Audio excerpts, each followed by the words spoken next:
Hello मुलांनो, कसे आहात? मी तुमची लक्ष्मी आजी. तर आज आपण व्यंजनांना स्वर जोडूया. बघा, क आहे. क हे व्यंजन आहे. क, ख, ग ही सगळी व्यंजनं आहेत आणि त्याच्यात आपण अधिक अ प्रत्येकात हे बघा अधिक अ केलं. म्हणजेच क मध्ये प्रत्येक ह्या व्यंजनामध्ये अ मिसळला. मग काय झालं? क झाला. म्हणजे क बोलतो त्यावेळी आपण अचा उच्चार येतो. क येतो की नाही? क, ख. मग ह्याच्या आजूबाजूला काही नसलं की त्याचा काय उच्चार येणार? अचा उच्चार येणार. म्हणजेच स्वर आहे तो अ. चला मग वाचूया.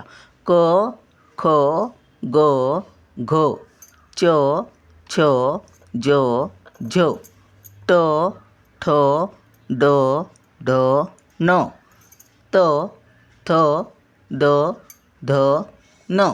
बघा अचा उच्चार येतो की नाही? प, फ, ब, भ, म, य, र, ल, व येतो ना अचा उच्चार?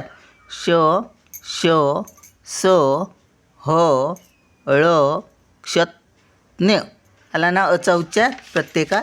आता बघा आता क अधिक आ मिळून काय होतं? का. म्हणजेच क मध्ये आ हा स्वर मिसळला. म्हणजेच क मध्ये अ असतो बरोबर. त्याला अला जसा काना आहे तसा कच्या बाजूला हा काना काढला. म्हणजेच कला काना काढला. याचाच अर्थ आ मिसळला याच्यात. मग काय उच्चार होणार? का.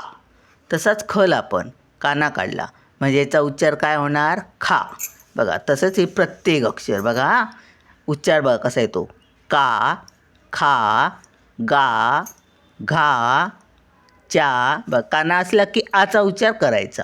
छा, जा, झा, टा, ठा, डा, ढा, ना, ता, था, दा, धा, ना, पा, फा, बा, भा, मा, या, रा, ला, वा, शा, शा, सा, हा, ळा, क्षात, न्या.